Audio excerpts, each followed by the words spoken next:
Labdien! Pastāstīšu, kādā veidā varat rediģēt informāciju kontaktu sadaļā. Dodamies uz kontaktu sadaļu, apskatām, kas mums tur ir pieejams. Šeit kreisajā pusē mums ir attēlots galvenais saziņas kanāls ar skolu, ja mēs esam ārpus skolas, respektīvi šajā gadījumā kancelē ar telefonu numuru, ar e-pastu, ar norādītu darba laiku. Tad mums ir poga uz atbalsta personālu. Tas ir gadījumā, ja mums ir atbalsta personāls, gadījumā, ja mums nav, mēs pogu varam paslēpt. Poga mums atver jaunu cilni un lapu ar atbalsta personālu. Šeit lapas centrā mums ir personāls, skolā strādājošie pedagogi un citi darbinieki. Tālāk mums seko skolas bibliotēka ar attēlu, nelielu aprakstu un saiti uz bibliotēku, kam seko skolas muzejs gadījumā, ja jums tāds ir, un saite uz skolas vēstures muzeju. Kā redzams, mums saite uz skolas vēstures muzeju atverās šajā pašā cilnē, ko vajadzētu nomainīt uz to, lai tā atvers jaunā cilnē, parādīšu arī, kā to izdarīt. Tālāk mums seko adrese ar saiti uz kādu karti, šajā gadījumā Google Maps, un tad ir rekvizīti. Lai rediģētu šo visu, mēs dodamies uz rediģēt lapu, un sākam ar pavisam vienkāršajām lietām, kas ir, mēs varam vienkārši kā tekstu izmainīt to, kas tad mums ir galvenā saziņas vieta skolā, vai tā ir kancelē, vai tā ir lietvedība, varbūt kāda cita iestāde telpa. Telefonu numuru arī varam vienkārši nomainīt, ierakstot tāpat arī e-pastu. Tad, ja mēs runājam par papildus informāciju, šajā gadījumā darba laiku, šis mums jau ir mazliet rediģējams. Te mēs varam pievienot, piemēram, treknerakstu, slīprakstu, pasvītrojumu, vai arī, ja mums ir vairāk ko teikt, mēs varam to pārsaukt par, nevis pārsaukt, bet pārformatēt par sarakstu ar punktiem, vai arī numurētu sarakstu, un varam arī pielāgot līdzinājumu pret labo malu centrā vai pret kreiso malu. Un varam arī paiet atpakaļ, ja mums nepatīk tas, ko esam saformatējuši. Vēl varam pievienot arī saiti, ja mēs vēlamies. Tagad pamēģināsim vienu no šīm rindiņām pārveidot par saiti. Un šeit man ir jāiekopē kāda saite, uz kurien tad es vēlos vest. Šajā gadījumā es vēlos vest, piemēram, uz atbalsta personālu. Un es šeit iekopēju šo saiti, ko es iepriekš nokopēju no adrešu lodziņa, nospiežu šeit piemērot, un tas man te parādīsies kā saite. Tālāk mums ir sadaļa par atbalsta personālu. Vai ir atbalsta personāls? Ja ir, tad mums šeit jāspiež tā, lai rādās rādīt. Ja nav, tad paslēpt. Bet tā kā mums ir, tad ir rādīt, un ja mēs vēlamies labot saiti, uz kurieni tas ved, respektīvi lapu, uz kurieni tas ved, mēs varam spiest šo te edit, un tad paskatīties, vai mums ir īstais tas links, uz kurien mēs vēlamies aiziet. Šeit mēs esam atbalsta personālā, īstajā lapā, nokopējam šo saiti. Šeit varam, ja neesam pārliecināti, varam izdzēst, varam iekopēt atkal. Šeit ierakstīt, kā mēs vēlamies, lai šī saite saucās. Šajā gadījumā tā būs poga, uzraksts uz pogas. Un šeit arī norādam, vai mēs vēlamies atvērt saiti jaunā cilnē, kas būtu vēlams.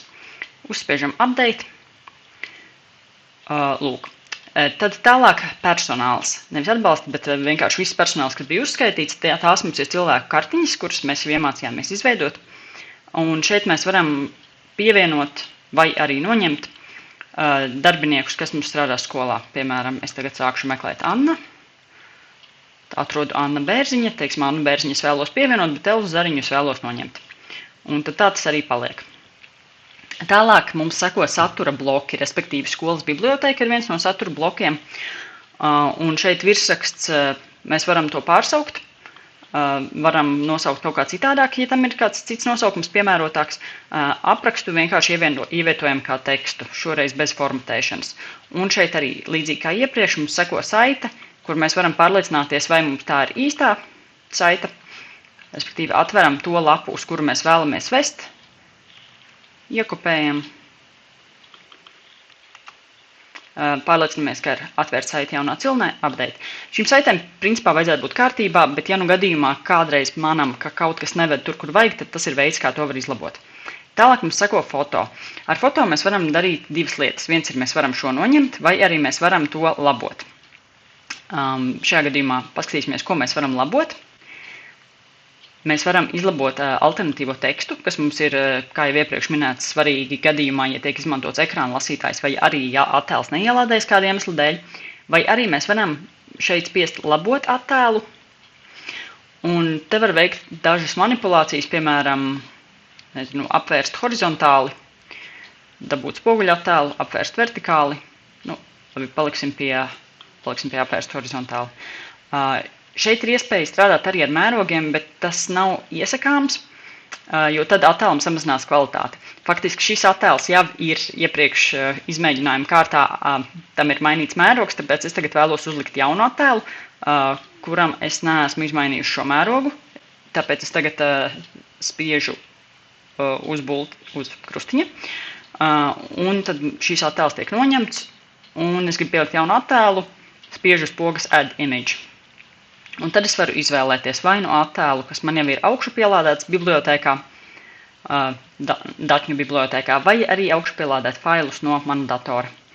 Šajā gadījumā izvēlēšos attēlu, kas mums jau ir, pārliecinamies, ka mums ir pievienots alternatīvais teksts, tas ir, un spiežam Select. Lūk, tad šis mums šeit šobrīd ir ielādējies, un tad tas mums arī tur rādīsies. Tālāk sako bloks par skolas muzeju, tieši pēc tādu pašu principu kā iepriekš, virsraksts, apraksts, saite. Šeit es vēlējos pārliecināties, vai mums saite atveras jaunā cilnē. Šis ķeksīts šeit nav. Ieliekam, saglabājam. Kas mums seko tālāk? Tālāk mums seko adrese. Tūlīt parādīšu, kā var nomainīt adresi, un pēc tam mums seko rekvizīti. Rekvizītus līdzīgi kā varēja ievadīt vairāk informācijas par kancelēju, šeit mēs vienkārši varam iekopēt vai ierakstīt tekstu, to noformatēt tā, kā mēs vēlamies, izmantojot šeit pieejamos rīkus. Un tad, lai šo visu saglabātu, ejam uz augšu un labajā pusē spiežam vai nu priekšskatīt izmaiņas, lai apskatītu, vai arī atjaunot. Es šajā gadījumā vēlos atjaunot. Es vēlos, lai visu, ko es izdarīju, lai tas viss saglabājās. Lūk, aiziesim apskatīt, kādā veidā mēs varam izmainīt skolas adresi. Šeit pie adreses ir rakstīts, adresi var mainīt sadaļā Theme Settings, kas atrodama lapas kreisajā pusē. Eju uz kreiso pusi, skatos un atrodu. Šeit rakstīts Theme Settings, spiežu virsū un nonāku šādā lapā, šādā skatā. Tagad scrollēju uz leju, līdz atrodu vietu, kur ir rakstīts skolas adrese, un es vēlos izmainīt skolas adresi. Šo es noņemšu, un tagad es gribu pielikt citu. Tas, ko man šeit vajag ievadīt saiti, ko es vēlos atvērt brīdī, kad es uzspiežu uz skolas adreses. Pieņemsim, ka mana skola atrodas, Brīvības ielā 100. Rīgā. Varu pielikt arī LV, ja zinu. Es šajā gadījumā nezinu, bet es uzrakstīšu. Teiksim, šāds pieņemsim. Lūk, tad es ņemu šo un karšu pārlūkā es meklēju Brīvības iela 100. Paskatīsimies, uz kuriem mums tas aizvedīs. Tas aizved uz šeieni. Pieņemsim, ka šeit atrodas mana skola. Tad es nokopēju šo saiti, kas mums parādās adrešu logā, un iekopēju to šeit ailītē, kas saucās URL. Iekopēju, uzspiežu atvērt saiti jaunā cilnē, piespiežu pogu Add Link. Tālāk, lai šis saglabātos, scrollēju uz augšu un uzspiežu pogu Update. Un tagad es vēlos iet uz demo skolas kontaktiem un paskatīties, kā mums izskatās viss, kas izmainīts.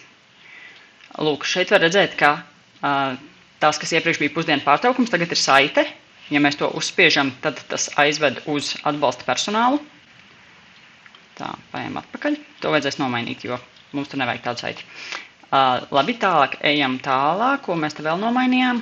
Bibliotēkai mums tagad ir jauna bilde. Skolas muzejs mums tagad verās vaļā jaunā cilnē, tieši tā kā vajadzēja. Un adrese tagad ir rakstīts Brīvības iela 100 Rīga. Uzspiežam. Un mums arī rādās Brīvības iela 100.